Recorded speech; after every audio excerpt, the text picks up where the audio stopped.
This silver three-sided trophy is symbolic of one of the toughest accomplishments in sports. Any sport, all sports. This is the trophy presented for a sweep of the 3 American classic thoroughbred races known as the Triple Crown. It begins on the first Saturday in May at Churchill Downs in Louisville, Kentucky, when the 3-year-olds run for the roses, the Kentucky Derby at 1.25 miles.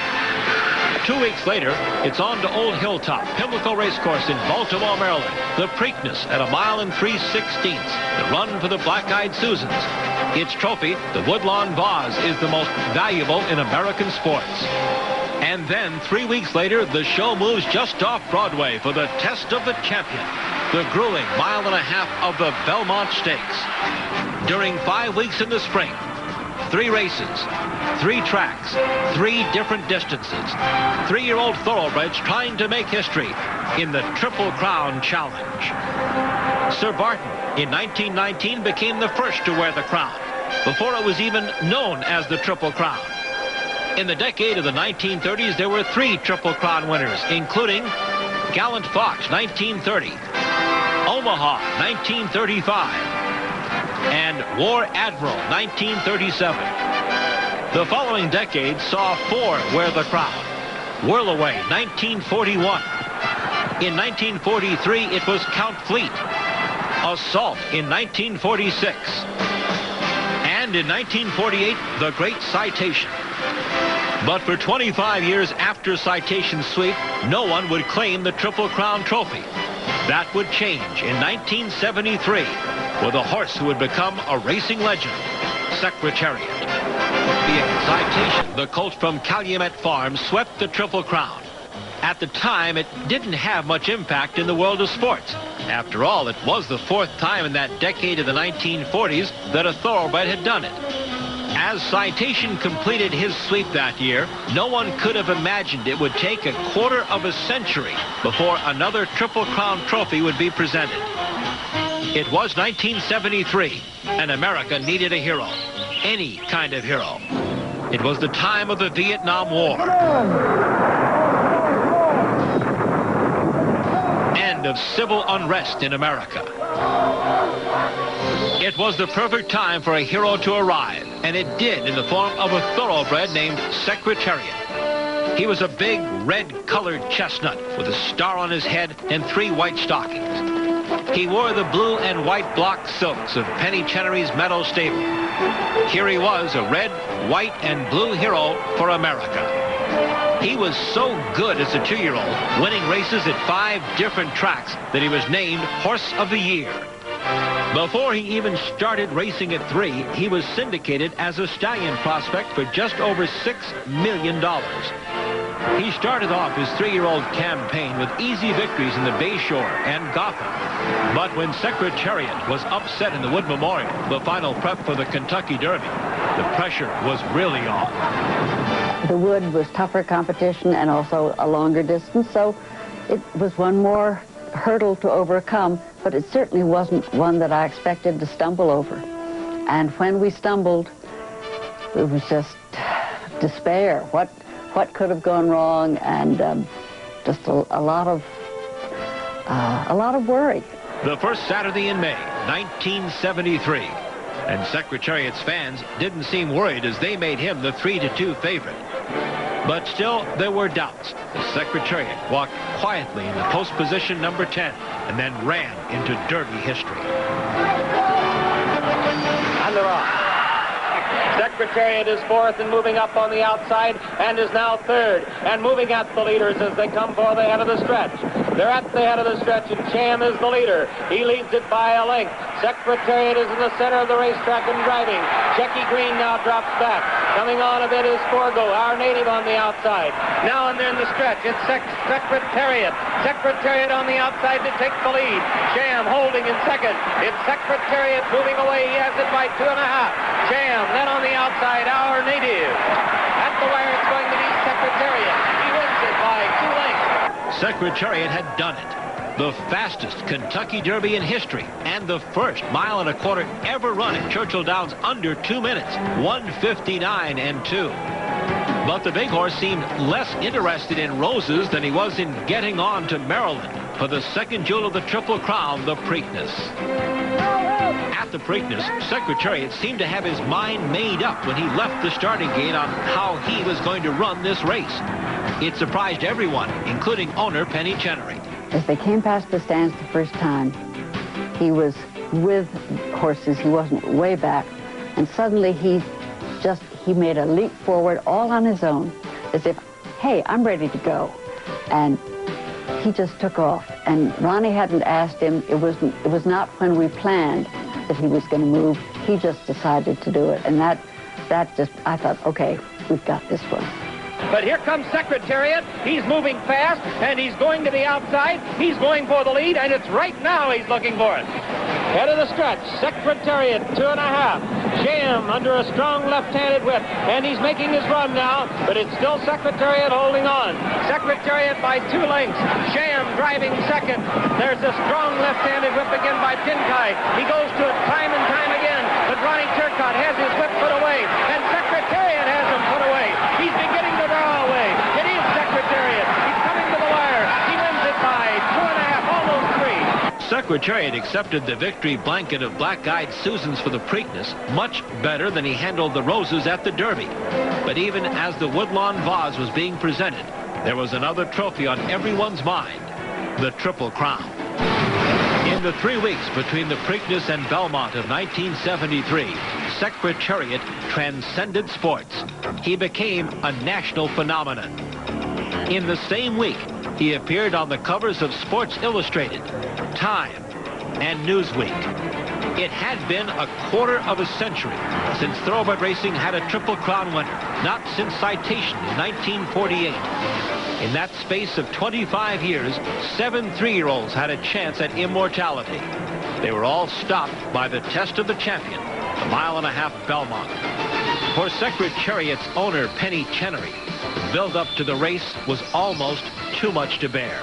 It just was every day, one more day until race day. I had no idea whether or not he could do it, but I knew that he would be as fit as Lucian could possibly make him, and that he had grown intellectually, and he was mentally much more professional an athlete than he had been earlier, say, in the wood.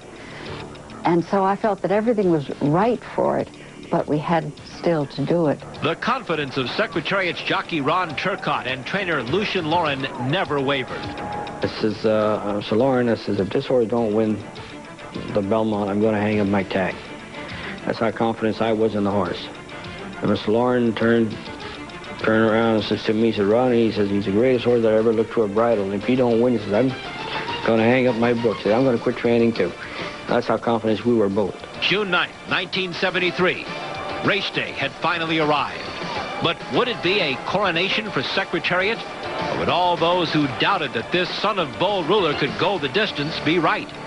And then there was the dream. The morning of the race, Mr. Lauren came to the barn and he says, Ronnie, he says, I had a terrible dream. I said, what kind of dream do you have? He says, I had a dream you fell off leaving the gate. I says, oh my God. And he says, the last 2 Triple Crown winners had stumbled leaving the gate. And I guess that's what he was thinking all the time. Everybody's in line, and they're off. Looks like the early lead goes to My Gallant. Yes, My Gallant going for the lead with Price and Prince on the outside. Secretariat away very well, has good position on the rail, and in fact is now going up with the leaders.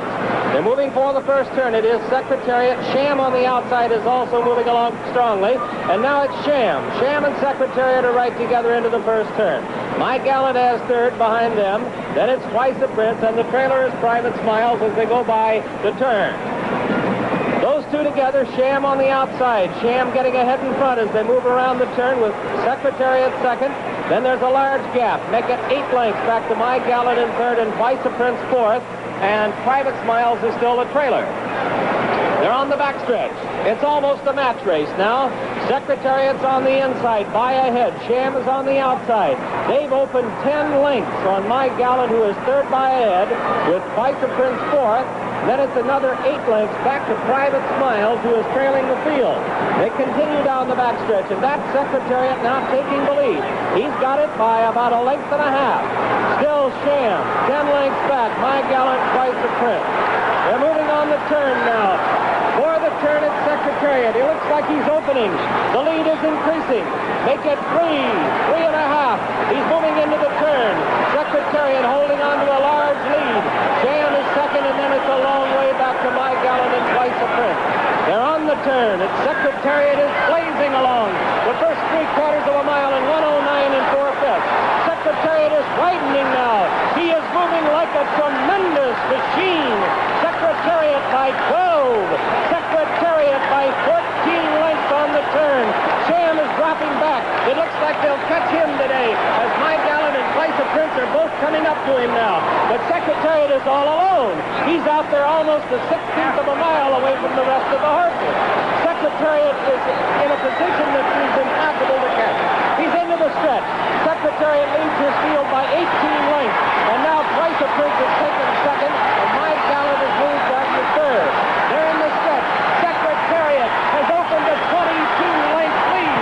He is going to be the Triple Crown winner. Here comes Secretariat to the wire. An unbelievable, an amazing performance. Secretariat by 31 lengths. Secretariat in a world record 2:24 for the 1.5 miles. The sport's first Triple Crown winner in a quarter of a century. The joy and the relief were both evident in Penny Chenery's celebration just after the race. And what was she thinking as she watched her Secretariat make Triple Crown history? Lucian and I were side by side, and suddenly Lucian said, "Oh my God, Ronnie, just don't fall off. Don't fall off. Don't fall off." That's all he was saying. Everybody was cheering for the horse, but we were just cheering for him not to stumble or nothing to go wrong. And I only watched my own horse in a race. I wasn't aware quite how far he was in front of the others. And another bit of Triple Crown history was made that year as Governor Nelson Rockefeller presented the first Triple Crown trophy to Penny Chenery. Before 1973, there had been no trophy for the Triple Crown. Secretariat, a red, white, and blue hero, just when America needed him. Secretariat not only made the Triple Crown look possible again after a quarter of a century, he made it look easy.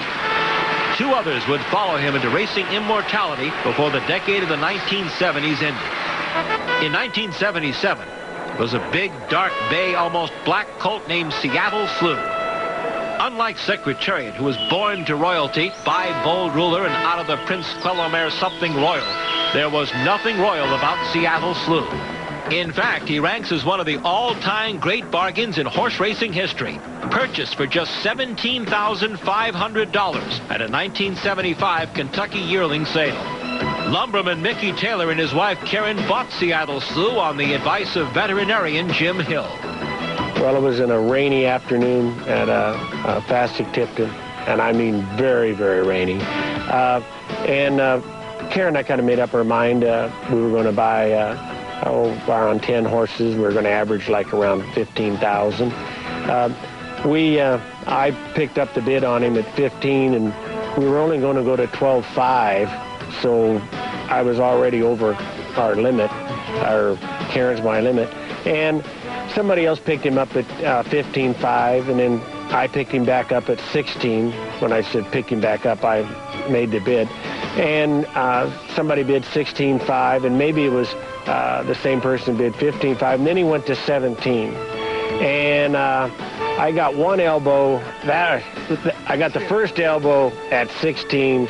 I mean at 15, but when it went to 17.5, I got the two elbows. This horse was an athlete, and you could tell it from the time he walked out of the stall. He was just a magnificent-looking individual with a lot of presence, and you just knew he had to be a racehorse. Seattle Slew was turned over to a young trainer in his mid-30s, a tall, thin Irishman named Billy Turner. So how did this former steeplechase jockey and relative newcomer to the profession wind up with Seattle Slew? Well, it was through a mutual connection. Jim Hill, my veterinarian in New York, helped the Taylors buy some horses, and through that connection, he introduced me to them. The other part of the team that would come to be known as the Slew crew was jockey Jean Cruguet. The French native, just starting his career in the States, remembers his first meeting with Seattle Slew. Et là, puis, sometime in June. I went to the gate, 148, but, you know, just nothing to talk about. Because sometime when I come back and put the horse, good horse, I come back and tell my wife, I put a good horse. But I didn't even mention it to my wife, because he was just, to me, it was just a horse. Even though Seattle Slew did not start his race career until September of his 2-year-old year, it didn't take long to realize that there was something very special about this bargain colt. I thought that he had the ability to beat anything that was running as a 2-year-old, and if nothing new came along, I thought that he could beat anything if you took care of him. And that's just what Slew did. He was the 2-year-old champion. He arrived at Churchill Downs for the 1977 Kentucky Derby with a perfect 6-for-6 record. At the start of that 103rd Kentucky Derby, Mickey Taylor thought it was the end for Seattle Slew, the 1-2 favorite. The gate opened, and I could see Slew come out to the right. And then there was no yellow and black silks. I mean, he was gone. Then I remember another elbow. Karen saying, "Where is he? Where is he? Where is he?" It's Seattle Slew, however, that takes it over at the head of the stretch. Seattle Slew moving away, now opens 2.5. Run Dusty Run driving up on the outside into second. Steve's friend, here's Sanhedrin now closing also along the inside. Coming to the wire, Seattle Slew opens it to 4 lengths. At the finish, it's going to be Seattle Slew, and he's going along easily. He wins it by about 2 lengths. As the roses went on Seattle Slew in the Derby winner's circle, the doubts many had about how genuine his perfect record really was quickly faded. The second jewel, the Preakness, was even easier. Slew was in control the entire race, could have won by an even greater margin, but his rider, Jean Cruguet, was looking ahead. It was a piece of cake, and the Belmont, like I say, I was worried about a 1.5 because he was not a 1.5 horse. He surprised me like as a 4-year-old, he was kind of probably a better horse, and he went 1.5 here on the Gold Cap because the track was slopey, that kind of carried him, but he was a true mad horse, you know. Now it was on to Belmont Park, where Seattle Slew would have a chance to make Triple Crown history, to win the crown undefeated. In the stretch, here he comes, and he's opening it up again. It's Seattle Slew, and he's drawing clear of the field. Seattle Slew has 4 lengths on Run Dusty Run. It's Run Dusty Run in second and Sanhedrin third. They're nearing the finish line. It's still Seattle Slew, and he's opened it out to 4.5. Then Run Dusty Run and Sanhedrin.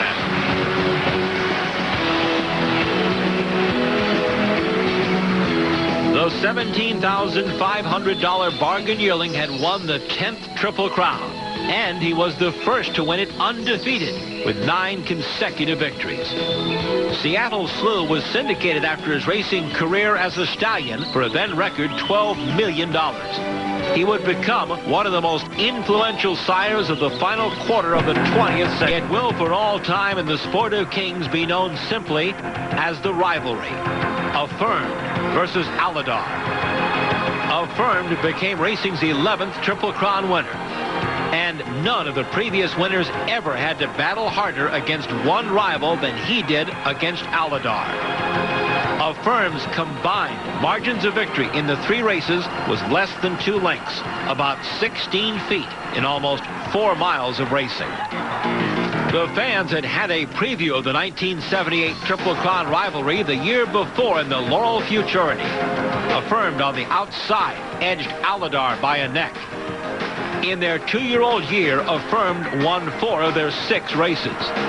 They would not meet again until the first Saturday in May at Churchill Downs for the 104th Kentucky Derby.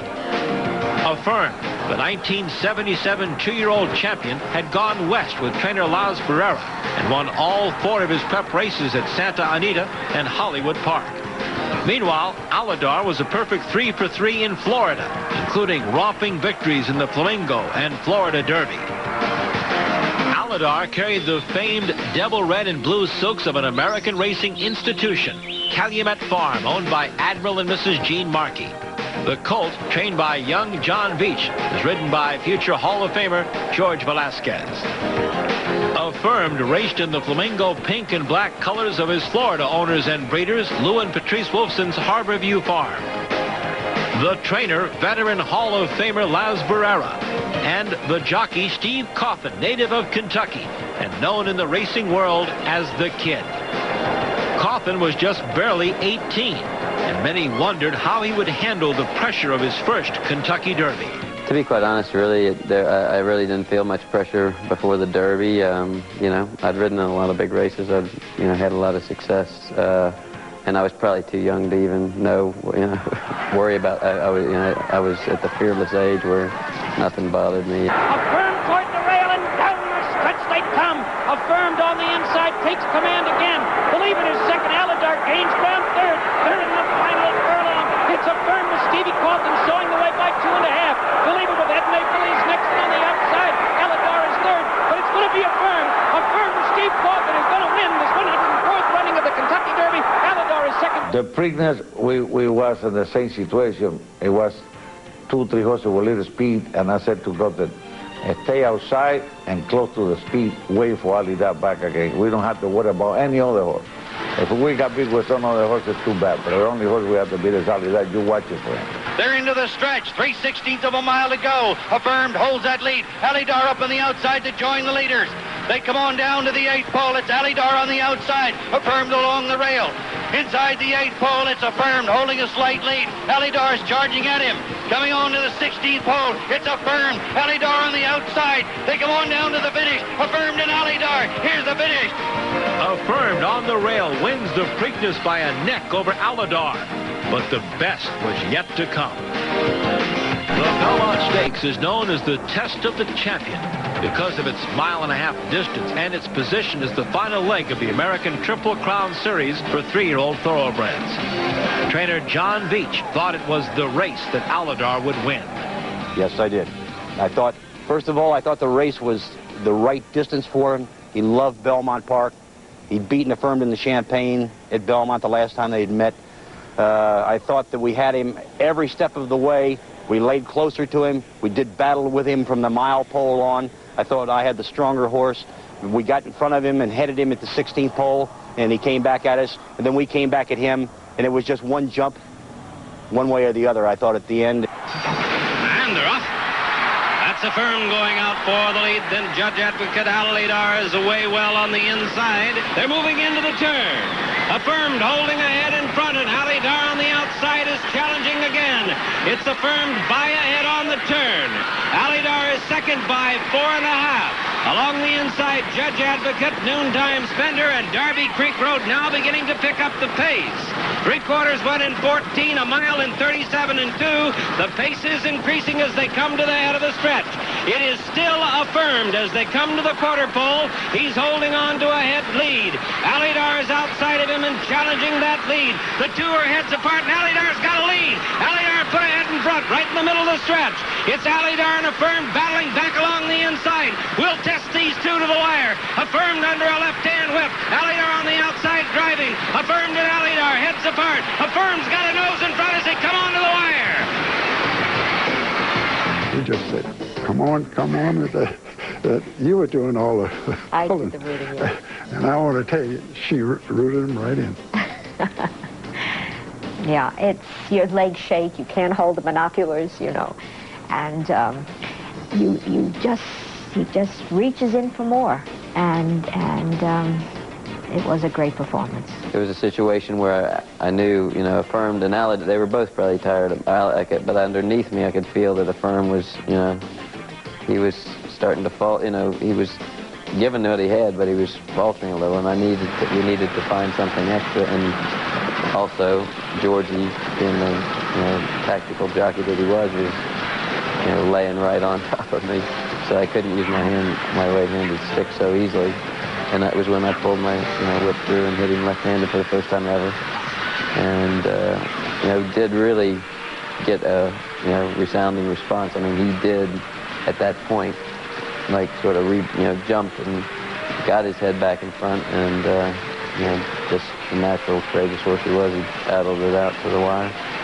And it doesn't get any better than that. I've ridden in a lot of races around the world, and that's still to this day the most exciting and probably the best race that I think I ever have ridden in. Affirmed had become the 11th Triple Crown winner, and he did it the old-fashioned way. He earned it. And Aladar was always right there to make sure he did. I think these two horses did more for racing than anybody in the world. Was so much, and people following the horses, and every race was a part of nose and neck. The 10 races in 2 years between racing's two greatest rivals covered 10 and 5/16 miles. A firm's total margin of victory over Aladar was just 4.5 lengths, or about 38 feet. The decade of the 1970s had produced 3 Triple Crown winners. Secretariat, 1973. Seattle Slew, 1977. And 1978, Affirmed. There had never been a three-peat, though, in the Triple Crown. But in 1979, the big gray colt had a chance to change that. His name was Spectacular Bid. The son of Bold Bidder, out of the mare Spectacular, was purchased for just $37,000 for the Hawksworth farm of Maryland. Harry, Teresa, and Tom Meyerhoff. Tom and I had picked out the pedigree, and he was by Bold Bidder, and we had a filly previously called Bold Place, who was by Bold Bidder, so we were interested in all Bold Bidders, and we liked his pedigree. Spectacular Bid was turned over to their trainer, Grover Greer Buddy Delp. It didn't take him long to realize he had his horse of a lifetime. Oh, definitely, for sure. I mean, I've had an awful lot of real nice Saturday afternoon horses, but, I mean, Bid, I mean, it's hard to describe it. I didn't realize that there was a horse like that. I watched the Derby the year before. I think it was Affirmed and Aladar in my living room. And I said, I wonder what it would feel like to have a horse like that. And you know, the next year I got one. Spectacular Bid rolled to the Kentucky Derby on a 10-race win streak with devastating victories in the Florida Derby, Flamingo Stakes, and the Bluegrass. The Bid's jockey was 19-year-old Ronnie Franklin. Delp, despite being very critical of some of Franklin's rides, stuck with the young man he had befriended. At Churchill Downs on Derby Day, Delp was so confident Spectacular Bid would win, he let everybody know it.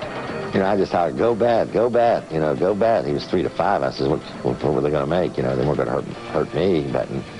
So, yeah, I did that. And down the stretch they come, and it's Spectacular Bid taking the lead by a length and a half.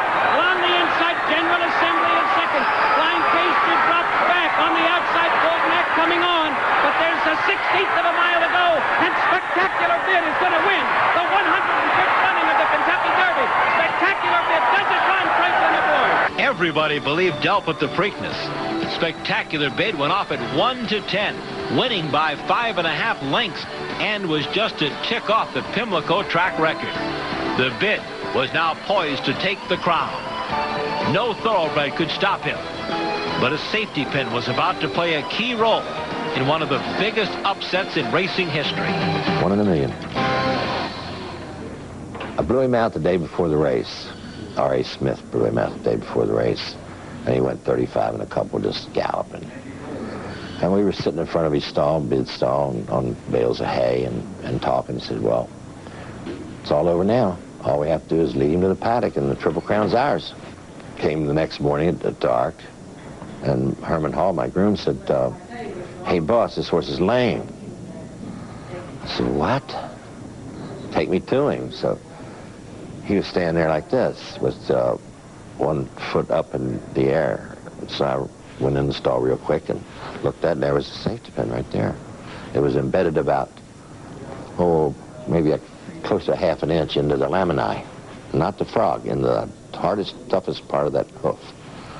And then I called Harry, and I told him exactly what happened. I said, I'm not going to mask anything. I'm not going to give him anything, just going to pack his feet. And if he's anything but sound, he's going to have to scratch.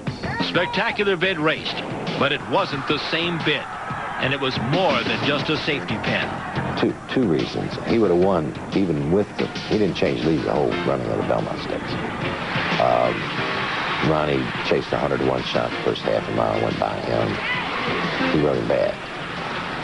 Now, had he ridden him with the confidence he rode him in the Derby, or say the Preakness, he would have still won the race because he wouldn't have chased that real heavy long shot early.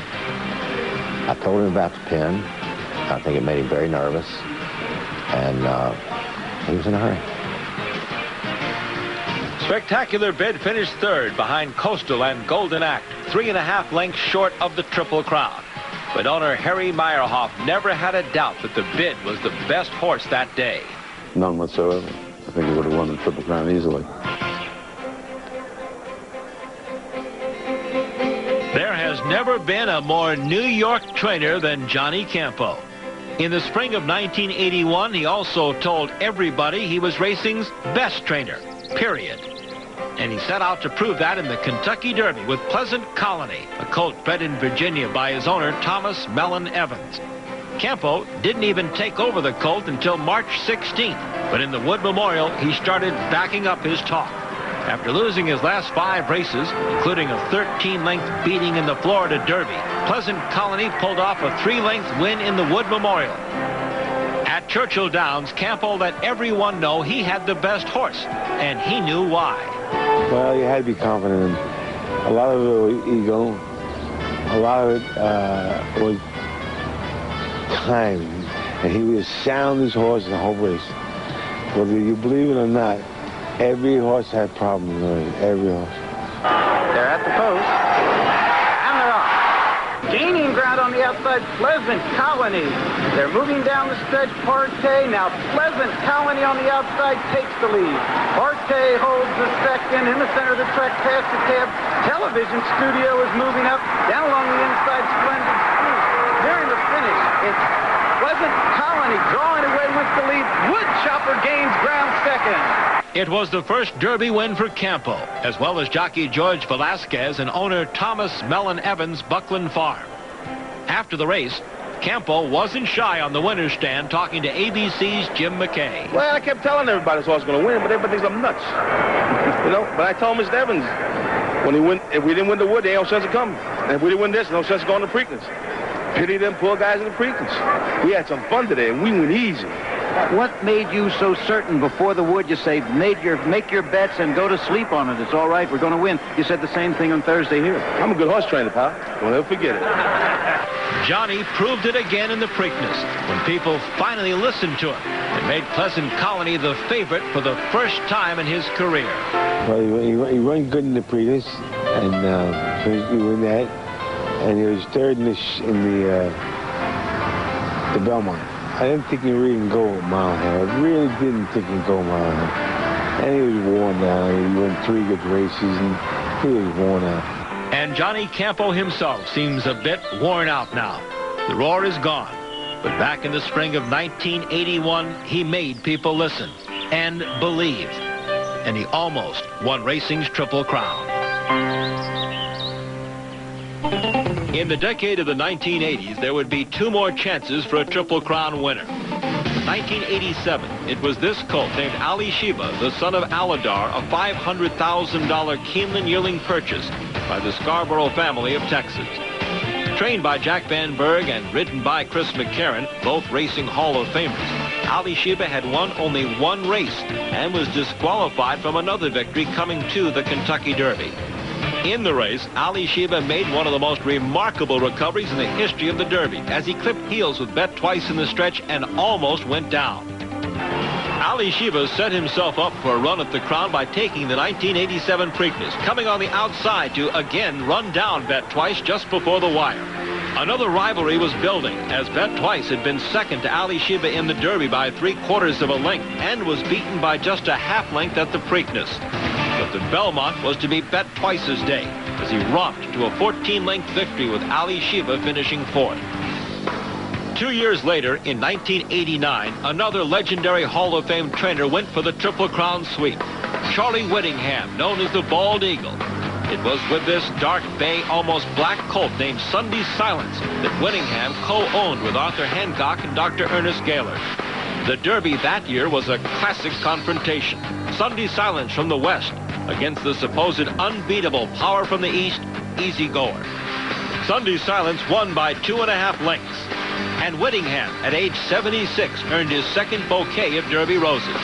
The rematch was at the Preakness, and it was a race for the ages. In the stretch, on the outside, it's Sunday Silence. On the inside, Easy Goer. And down the stretch they come. On the outside, it's Sunday Silence. Easy Goer with Pat Day. Back to challenge. Heads apart. Easy Goer on the inside with a slight lead. On the outside, Sunday Silence. The rest of them far back. Here's the finish of the Preakness. Sunday Silence and Easy Goer. Photo finish. Noses apart. It was Sunday Silence in a photo. But to capture the crowd, Sunday Silence had to get... Rained all night the night before, and my horse had a bruised foot, so I think that really hurt us from winning the Belmont. There would be no Triple Crown winner in the decade of the 80s, but the classic battle, Ali Sheba versus Bet Twice in 1987, and 1989, Sunday Silence against Easy Goer came close to making up for it. Like the 80s, there would be 3 Triple Crown chances in the 1990s, with all 3 coming at the close of the decade. In 1997, and again in 1998, trainer Bob Baffert took 2 big shots at the elusive crown. First, it was Bob and Beverly Lewis's Silver Charm, who, after giving Baffert his first Kentucky Derby win, held off Freehouse on the inside, Captain Bodgett outside to win the Preakness by a head. But at the end of the mile-and-a-half Belmont, it was Touch Gold who ended Silver Charm's Triple Crown bid by 3/4 of a length. In 1998, Baffert was back again, this time with his close friend Mike Pegram and a $17,000 bargain colt named Real Quiet. His 9-to-1 long shot victory in the Run for the Roses had most experts dismissing him as a Derby fluke. But 2 weeks later, he was even more impressive, winning the Preakness by 2 1/4 lengths. And in the test of the champion, the Belmont Stakes, it appeared Real Quiet would pass that test, widening his lead to 5 lengths in the stretch. But as the finish line drew closer, so did his main rival, number 1, Victory Gallop, flying on the outside. As they hit the wire together, the photo sign went up. The race too close to call. Finally, the race was official. Number 11, Victory Gallop, the winner. Real Quiet had been denied the Triple Crown and the $5 million Visa bonus by the narrowest of racing margins, a nose. The drama wasn't over in the 1990s. In the final year of the decade, trainer D. Wayne Lucas would get his first chance to sweep the Classic. In the 99 Derby, Lucas sent out ex-claimer Charismatic to a stunning 31-1 upset victory. Charismatic was ridden by the confident Chris Anthony. His comeback from drug abuse was compelling in itself. In the Preakness, Charismatic again outran Derby runner-up Menifee to the wire, this time more decisively. Hall of Famer Lucas finally stood on the threshold of racing's most elusive pride. As Silver Charm did, Charismatic thrust his head in front with a 1/4 mile to run in the Belmont. But he weakened and was passed by Long Shots, Lemon Drop Kid, and Vision and Verse. Charismatic crossed the wire third. His Triple Crown hopes dashed. Just after the finish, Antley felt one of Charismatic's legs buckle. In an instinctive move that endeared him to horse lovers, the emotional Antley lifted and held Charismatic's injured leg. Charismatic had fractured his leg in the Belmont stretch. Thanks in part to Antley's compassion, he recovered to stand at In the new millennium, trainer Bob Baffert made his 3rd Triple Crown sweep attempt in 2002 with War Emblem. The dark bay, almost black colt wasn't even in Baffert's barn until about 3 weeks before the Kentucky Derby. It was after this impressive win in the Illinois Derby that Baffert was able to purchase 90% of War Emblem for $990,000 for Saudi Arabian Prince Ahmed bin Salman's Thoroughbred Corporation. Dismissed as a 20-1 front runner in the Kentucky Derby, War Emblem was the front-running winner by 4 lengths, the first to go wire to wire to win the Roses since 1988. His opponents all vowed things would be different at Pimlico for the Preakness. He wouldn't get that easy lead this time. As it turned out, he didn't need it. War Emblem took over in the stretch from his Derby rival Proud Citizen, and then held off a late closing Magic Wisner on the outside to win the Preakness. The dark bay son of our Emblem had now won 4 straight and almost $2.9 million, including the first 2 jewels of the crown. But the Triple Crown dreams of 2003 disappeared when the starting gate opened at the Belmont Stakes, as War Emblem stumbled badly and lost any chance. And War Emblem is toiling as they turn for home. Medaglia d'Oro, Sunday break. Sarava has come on through to take the lead, and War Emblem has given way. No Triple Crown for the 24th year. Here comes Sarava and Medaglia d'Oro, they're striding to the line together. Sarava on the outside. Medaglia d'Oro toward the rail. They're coming down to the finish. A huge upset is looming here under the line. Sarava has won the biggest long shot in the history of the Belmont Stakes at 70-1. He would finish 8th as the odds-on favorite, 19.5 lengths behind Sarava. Now, in 2003, the spotlight has fallen on one of the year's most unlikely equine stars, the New York-bred gelding Funny Side. A $75,000 purchase by Sakatoga Stable's 10 partners of just regular guys was dismissed in the 129th Kentucky Derby at odds of almost 13-1 when he became the first New York-bred in history and the first gelding in 74 years to win the Kentucky Derby.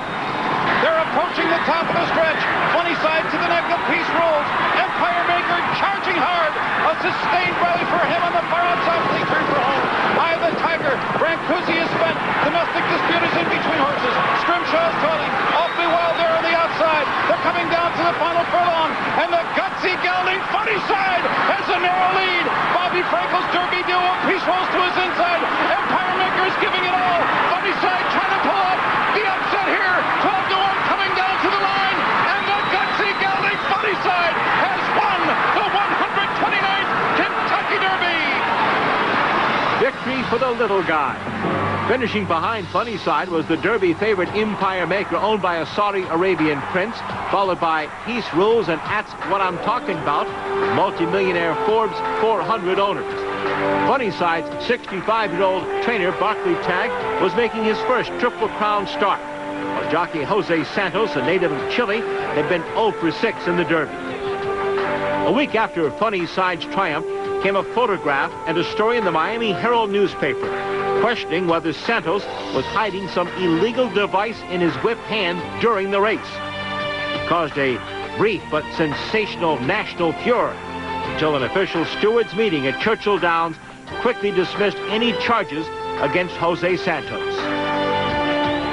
In the Preakness, Funny Side, the 9-5 favorite, showed the world what an honest 3-year-old runner he really is. And Funny Side now to the throat latch of Peace Rules, and the race is on as they approach the top of the stretch here at Pimlico. The field turns for home, and Funny Side comes roaring off the turn with the lead. Funny Side has repelled Peace Rules, and it's Scrimshaw on the outside, and he's now running in third. Midway Road is fourth toward the inside. They're in the final furlong now. Funny Side and Jose Santos turning the Preakness into a runaway. A huge effort here. It is Funny Side, and he's heading home back to Belmont. He's won the Preakness by almost 10 lengths. Funny Side is now the 30th horse to win both the Kentucky Derby and the Preakness, and the 5th in the past 7 years to have a chance at the elusive Triple Crown.